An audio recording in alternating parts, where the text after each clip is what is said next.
You've tuned in to the Gritty Birds podcast, and I'm your host, Jenny Wren. Gritty Birds is an insider's view going behind the music scenes, profiling the personalities and insights of the grittiest of the industry, the unsung heroes running the game. Gritty Birds is sponsored by Vortex Music Magazine, with new episodes up every Tuesday. This week, we're taking a look at music licensing with Marmoset music manager Brandon Day. Let's have some fun. Today, I'm happy to have in the studio Brandon Day, Artist Relations Wrangler, aka manager for Portland-based licensing agency Marmoset Music. How are you doing today? Great. How are you? Good. How's your morning? Pretty good. It's our Friday. How are you staying cool in this weather? Oh, gosh. I'm not. I'm an Oregon native, and I can't handle this heat, and so I don't know. Sleeping a lot. That's funny. Where in Oregon are you from? Down in the valley in Albany, outside of Corvallis. What's a Friday look like at Marmoset? Just wrapping projects up, and I'm always working with new music, so a lot of times it's the day I actually get to sit down, listen through new inquiries, and kind of see what's going on and how the submissions are looking, and work with new bands, hopefully. That's awesome. Excited to talk about that. All right, so tell me a little bit about what you do at Marmoset. Yeah, so I am the Artist Relations Manager, and I also am the New Music Scout. It's kind of one and the same at Marmoset. So what I do is I work with all of our artists through most every different, contact that they get with us. So the initial scouting, I'm listening to new music, seeing if it's a good fit for our roster. And then, if it is, we'll look into signing, and I'll talk about agreements with the band or the manager or whomever. And then from there, we're actually dealing with the files and dealing with new submissions as far as new music. So if a band has a new record out, we'll listen to it and see if it's a good fit, put it in. And and then kind of general education and I guess maintenance, if you will, of relationships to make sure that everybody's taken care of and their needs are met. Sink or swim? Oh, swim. In or out? Out. Talk before you think or think before you talk? Oh, definitely talk before you think. Ideal breakfast? Eggs. How do you get to work? I bike. 3 words you'd use to describe Portland? Beautiful, independent, and unique. 3 words to describe the Portland music scene? I would say independent, strong, and with lots of collaboration. What 3 words would you use to describe Marmoset? Family, a community, and innovating. That's a terrible word to use because everybody uses that, but... No, I haven't gotten that one yet because I haven't asked it about specific companies, so yeah, why not? How many years have you been with the company? Just about 5 now. Okay, what was your first job ever? First job ever. I worked at a trucking company, and I was dealing with tracking their mileage of their semis and working with payroll. Interesting. Yeah. What was your favorite band that year? I was really into Modest Mouse, probably Lonesome Crowded West or Building Nothing Out of Something. For the sake of people who don't know much about licensing, can you tell me what exactly is licensing? Yeah, and it's generally basically finding the rights to use a song for a specific usage. So let's say we're looking at a movie. All the music that's in the movie needs to be licensed so that it needs to be paid for, saying, hey, we're using it for this movie. It's going to go on DVD or go into movie theaters. We generally work with advertising. So we're working with, that's our largest client. We work with filmmakers as well. But for advertising, we're trying to find the perfect song for that project. So when they're coming to us, we are sending out suggestions as to what we think would fit and really complement the picture. So what we're doing is we're basically facilitating this conversation and hopefully finding the perfect song for a project. So for our artists, we're pitching their music for, let's say, a spot for the Levi's or Coke or Nike or something like that. And at the end of the day, they are purchasing the right to use it, let's say on television for 2 years. And then the artist is getting paid for that usage. Do the artists maintain the ownership of their material through ASCAP or BMI or is... Yeah. Yeah. We aren't selling, any rights for it. We're just selling the right basically to use it. Yeah. Once in a while, a song will be bought out. And what that means is that it will go exclusive somewhere. So, and that's always a conversation we have with the artist, whether or not they want to do that. So in that instance, maybe let's say Nike does want to say, I want this song for 1 year. You can't use it anywhere else. And that may happen. And generally, the price is right. for the artist, and Right. you know, if they're at the more independent level, it could be really helpful. Yeah. What do contracts for licensing look like exactly? Yeah, it really depends on the project. Mm-hmm. Like, what does that contract look like with Marmoset, with an agency? Yeah, with an agency, I mean, it really depends on the project. So okay. let's say it's like an advertising project. The spot could go for anywhere from like $1,000 to $50,000 Right. For that use. It really depends on who the brand is, you know, how long they're going to be using it, how large profile the spot is, things like that. So, and, you know, for the more independent film projects we work on, that's we do a lot of that through our website. So there is like a tapered, I guess, pricing, if you will. So, you know, if you're doing a small business spotlight, I guess you have to quote me on this because I'm saying it on air, but I think it's around $200 to use it perpetually. So that's saying, all right, so I have the rights to use this song and I can put it on Vimeo and, you know, I can use it for as long as I want because I paid for it. Like, what percentage then does Marmoset in helping the support the artist able to take? Yeah, so we take 50% off of the licensing fee. So that is that initial, you know, transaction between our client and us. Then all royalties, you know, if it goes to broadcast, you get royalties through, you know, ASCAP or BMI or CSAC or whatnot. We don't take any of that, which some publishers would. So that's kind of nice. You know, it's a one-time split, and then, you know, if it's run 100 times, it keeps you guys motivated to have that initial deal, but then it also supports the artist in perpetuity if it catches on. Exactly. Yeah. That's awesome. Who are some of the artists you're most excited about on your roster right now? Yeah, I'm really excited about Federale. Okay. They're a local band here. Really cool, like spaghetti western. With some of the folks from Brian Jonestown Massacre. Okay. They're really killing it. We have this artist named Keen Collective as well, and it's, you know, he makes some really beautiful, lush music, really scenic. If you were thinking about, you know, a landscape shot, I guess if you put a picture in your mind, you were thinking about flying through a valley when it's all misty in the morning. Yeah. That's what King Collective would do.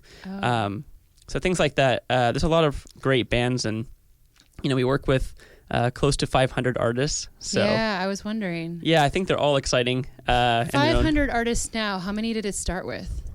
In the beginning, gosh, I think when I started, it was probably around 30. Oh my gosh. Yeah. Was it mostly Portland artists? Yeah, and still the majority is. We have around, or I guess close to the majority. We have, I think, 220 around there, Portland artists out of that 500. Wow. So almost half. Almost half. That's awesome. How many years has Marmoset been around? 5. 5 years. Just over 5. Okay, so you came on not 3 years ago, you said? No, 3 years ago is when your bio. Okay, you told me that, and then your bio got made 3 years ago. And since then, you've graduated. And yeah. I started when we were in a living room.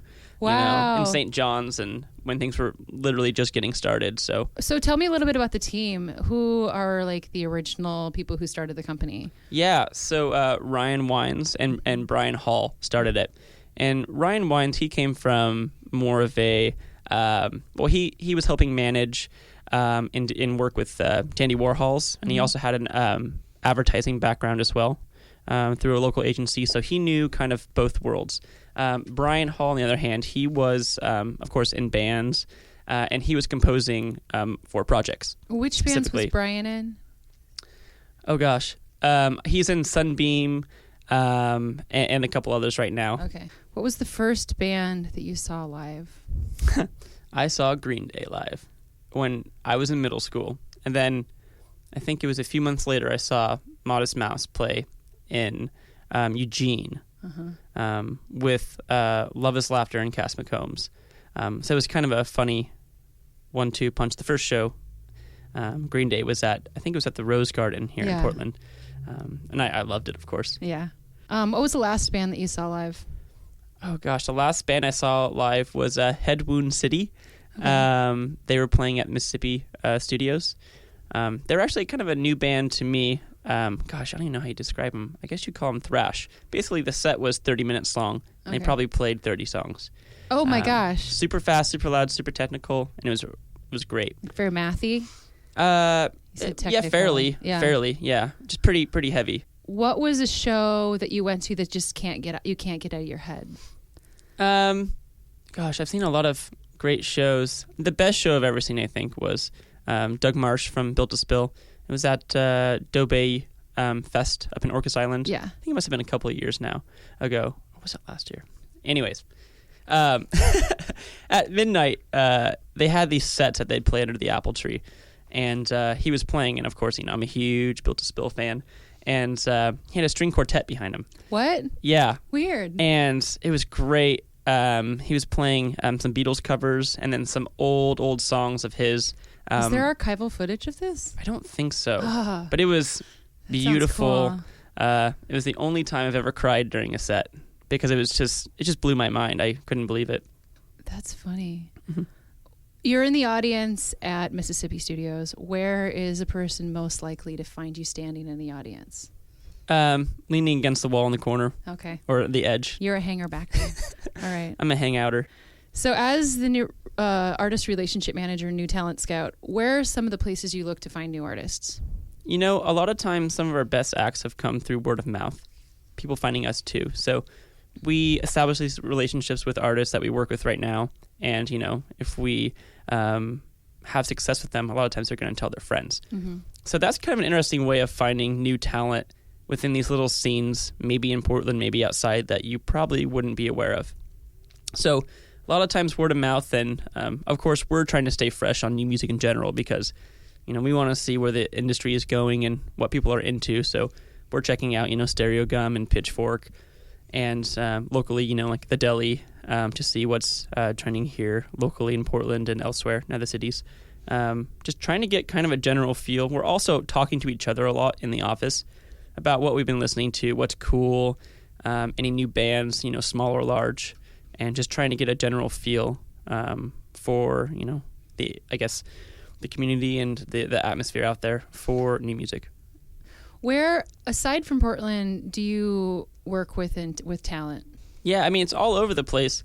We have a lot of talent from California and from Seattle and some in New York, Brooklyn, and all over the place. And I'm not generally going to those places a lot of times to actually seek out talent, Yeah. We talk a lot via phone, and if they're in town, we can speak. And I am doing some talks elsewhere. I talked at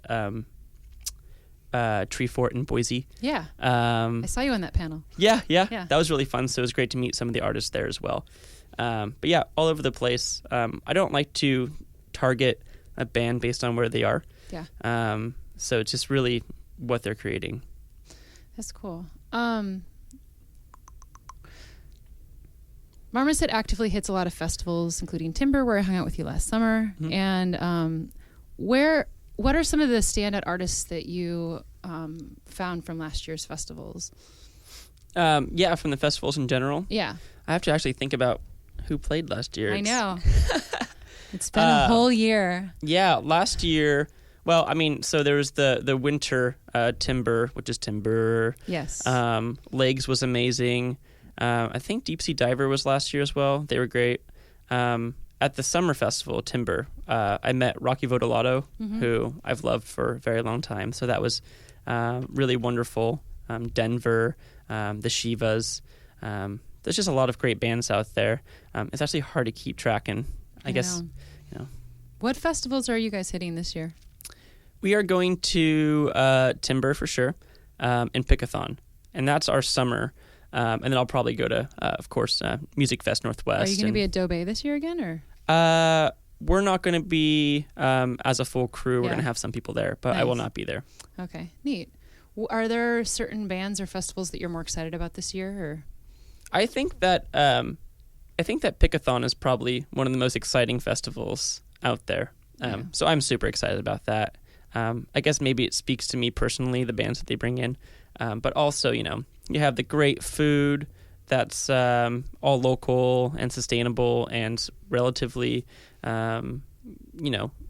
priced. It's pretty moderate. It's not huge festival prices. And then it just feels like everybody around you is on the same page. In what ways do you say that it speaks to you personally in bands? It's maybe a little bit rootsy, a little bit more DIY. A lot of the bands they bring in are cool in their own rights and maybe more of on the cult status, if you will. Yeah. So, they may get some play on more alternative or mainstream media here and there, but a lot of times it's like you have these small little followings of passionate listeners and fans. And, if you get in with those little niches, I guess, if you will, and find bands you like, a lot of times they're going to be at Pickathon, especially with indie rock, alt country, sometimes some great hip hop and things like that. So I love that they play them twice too. So if you miss your favorite band, it's like, okay, there's like a good 50% chance you can see them unless one of your other favorite bands is playing then too. Totally, yeah. Which is possible, but and we're actually sponsoring Pickathon this year. So you are. Yeah, you were last year too, weren't you? We were not. We were just there hanging out. Okay, you did still have your tent out, but this year you're actually a sponsor. Yeah, so we're gonna be sponsoring a live stream on the weekend. Neat. Which is gonna be really cool. So we'll be hosting the live stream all weekend on our website, which is really neat. So is it going to be from multiple stages, or are there particular places that you're streaming? I believe they're pulling from a couple of stages. So when you're there and they have the big cranes and stuff and the cameras, that's what it's feeding into. Is it going to be visual or just audio? Visual. Wow. Yeah. Neat. So that's really big. It looks really nice. Yeah. Well, congratulations. Yeah. I'm excited to see all of that, even though I'll be there. But exactly. In post, yeah. I guess it goes back to the Built to Spill and the video of that. Like, where is that video? I want to see that now. Yeah, I do too. It was great. Hey guys, I have your weekend picks for Portland, Oregon starting July 27th.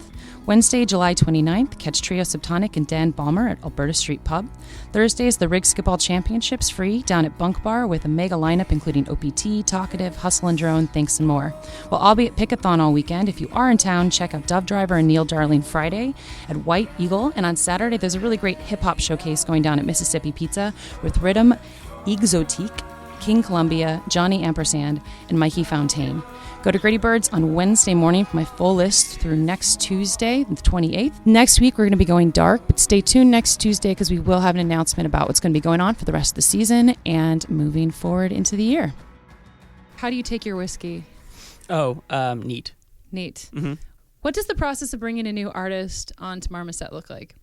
Yeah, we'll reach out, or if they reach out, we'll always start with a conversation about what we do and their goals and our goals, So we're actually looking at, this is, the kind of clients we reach out to. This is why we think your music would be great, and here are the things we need. And I'll go over our agreement with them to make sure that there's no gray areas because, ultimately, I want independent music to thrive, whether it's with us or not, and I don't want people to be uncomfortable. So if they want to work with us and they think it's a good partnership, I want them to know exactly what's going on. Right. So we spend a lot of time going over the agreement to make sure that, they know what everything means.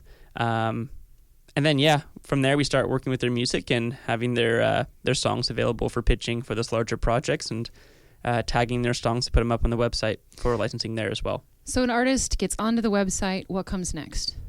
It's more passive on their end. Okay. It can be as active as they want. What does Marmoset do? Like, what are you guys doing back there in your... we're mostly drinking whiskey by the river.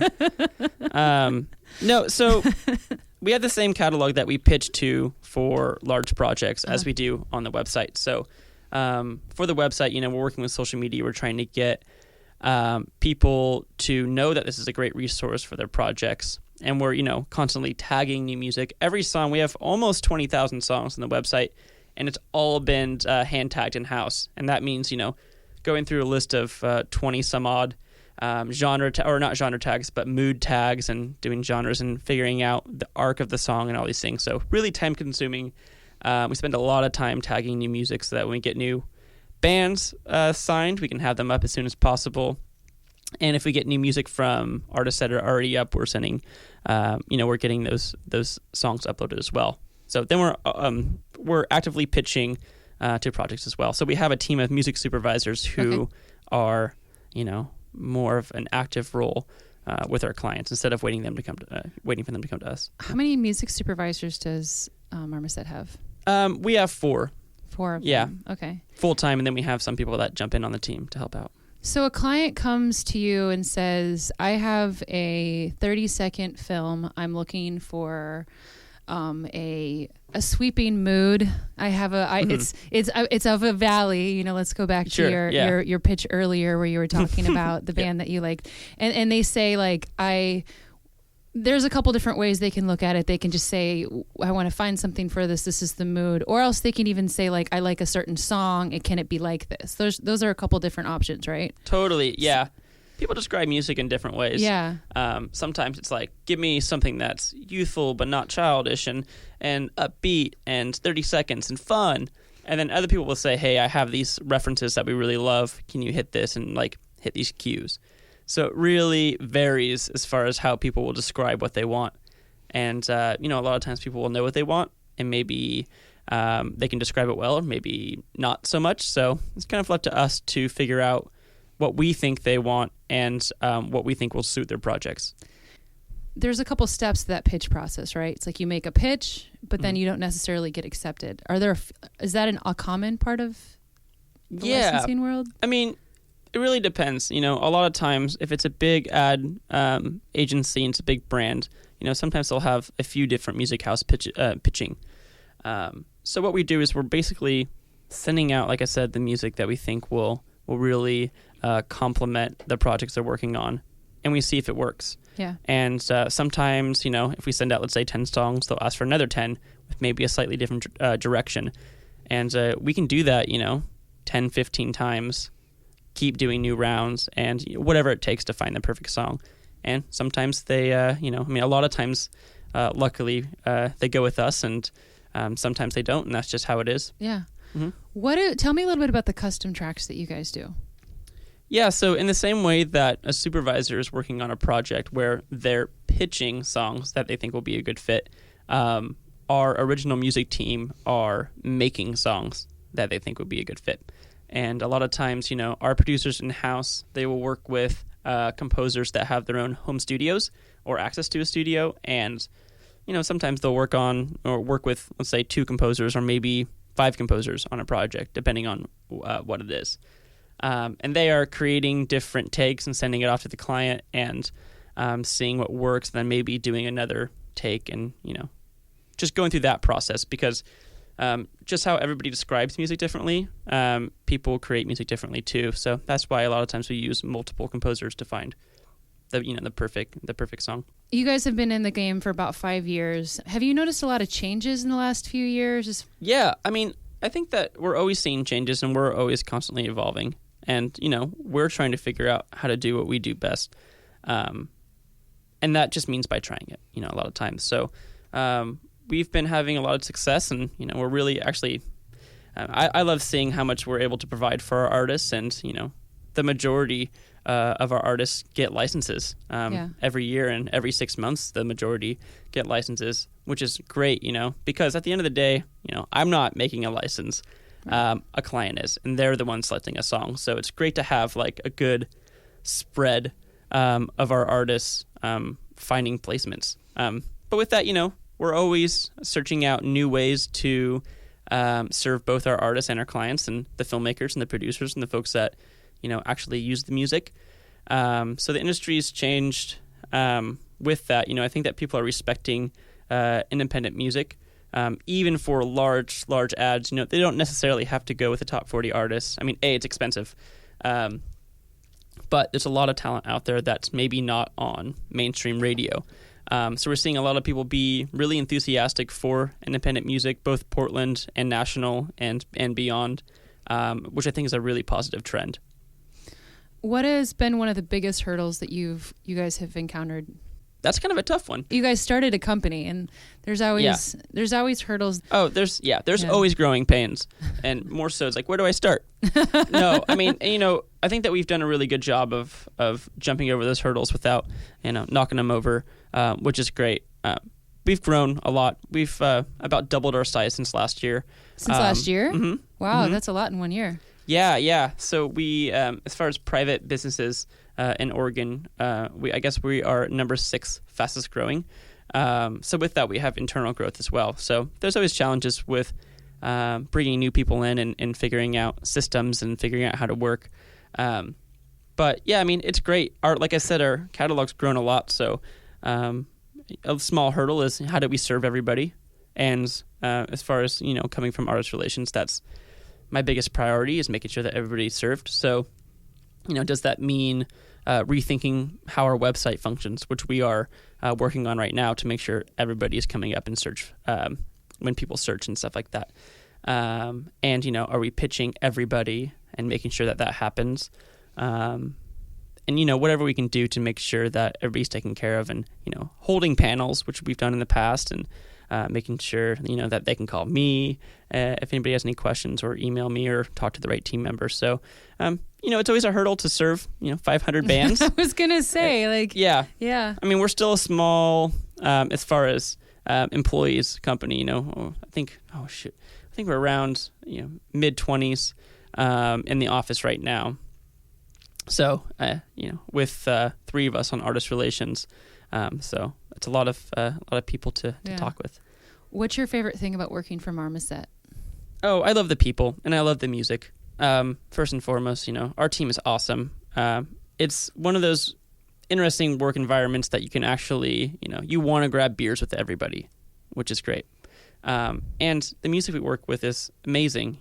We are working with a lot of people that are kind of unsung and maybe underappreciated in a lot of ways. And I like showing them appreciation and hearing that it actually helps them and makes them feel good about what they're doing, which I hope is the case with, independent music within communities such as Portland and Marmoset and, labels and things like that. Make sure that everybody's actually taken care of. So I love working with independent music. It always keeps me entertained. There's so much of it. There's so much good things happening as well. If you were a artist interested in getting into licensing, what would be advice that you would give to them? Yeah, really work on your recordings. Make sure it sounds spot on. And if your songs have vocals in them, make instrumentals. Yeah. That's huge. Most of the licenses that we make are with instrumental tracks because of voiceovers, different things like that. You don't want a vocal line taken away from the narrative of the spot, especially if it's a 30-second spot or a minute-long video. So having that available, having, nicely recorded instrumentals as well as, that song with vocal takes is really helpful. Are there certain genres of music that are currently more popular within the licensing field? Yeah, I mean, you can turn on the television and see it, between watching American Idol, which I'm sure most of you do every week. Yeah, I mean, it just really depends. A lot of times people are going for more of a folk pop sound, or, folk rock, or faux rock. Or just, it's really anything that's accessible, fun, whether it's, pop, folk, rock, or electronic, and hip hop here and there. Something, it's really all over the board. That was a terrible answer because I think I didn't say anything at all. That wasn't a terrible answer. You said faux pop. Are there certain genres you just don't get enough of that you're always seeking more of?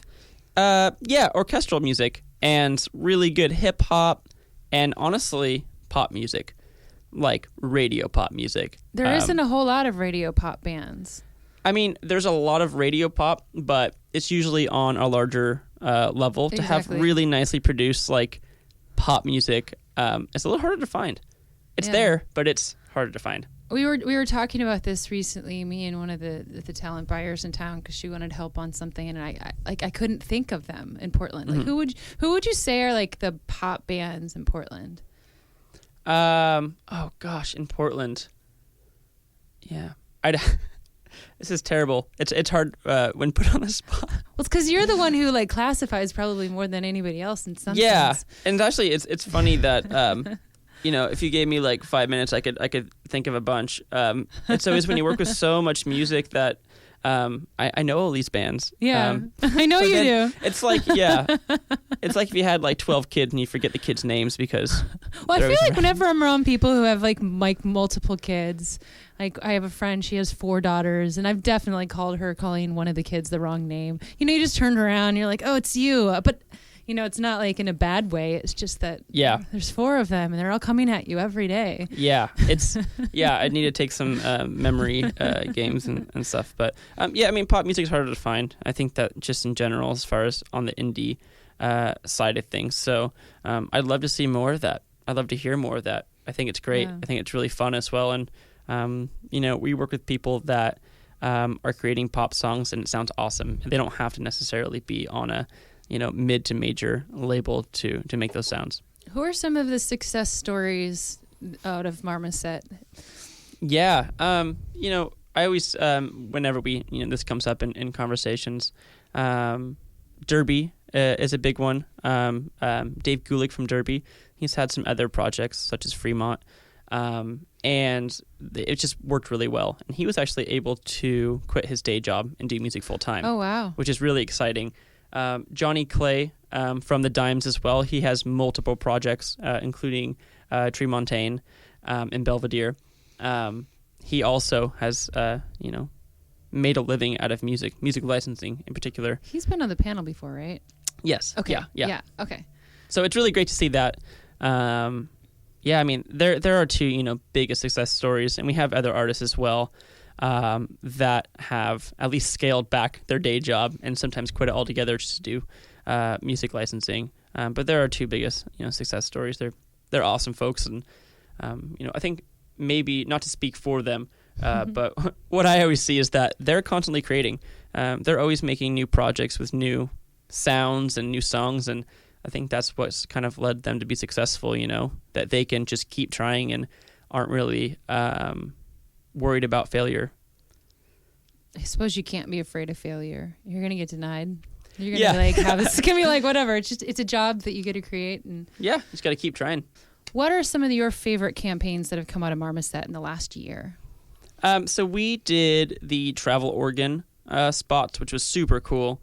Those are one of my favorites. I mean, the 7 Wonders of Oregon and then the 7 Wonders that we're putting out right now. I was like, I haven't seen that yet. To come?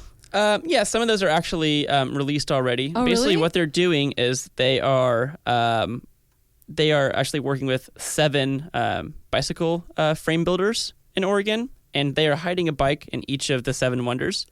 So you have a video coming out for each one, and it's really cool. So I can go get a new bicycle? Yeah. Actually, 'cause it's you just have to go find it and you get it. Oh my gosh, I am jumping on this. Yeah. I'd have to get there.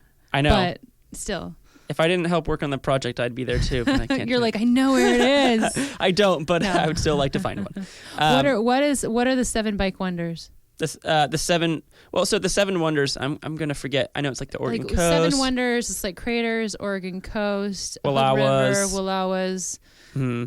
It's the Gorge, and I think Gorge, it's Painted Hills. And Painted Hills. I can't. I don't know. But I do remember Painted Hills. Yeah. And So they're putting a bike in each area, which is really cool. Mount Hood. Mm-hmm. Yeah. Okay. Mm-hmm. Yeah. Yeah. It's really cool. And, White and Kennedy did those spots. So, of course, they did a wonderful job. They're beautiful. Yeah. It was really fun to work on that and, help create the music for that. That was Fruit Bats, right? Yeah. It was Eric D. Johnson from Fruit Bats for most of the spots for the initial 7 Wonders. And, I'm a big fan of Fruit Bats and Eric. And he's fascinating to listen to. Yeah. He just did such a good job with that. So we also had Brian John Appleby on one of those songs or one of those spots as well. Yeah. That's really exciting. We did a thing for Nike, and basically it was through their app for running. So at the end of the year, so it must have been in January or just before that, around the holidays, they released this video, and you could look at all your data from running or cycling or anything like that, and it would create a custom video for you. So we did the music for this custom video that any of the users of this app could watch it and see their stats and this little person running and, the different weather changes depending on where you're from. And it was really cool to be part of that as well. That's really neat. Your favorite road trip? Favorite road trip?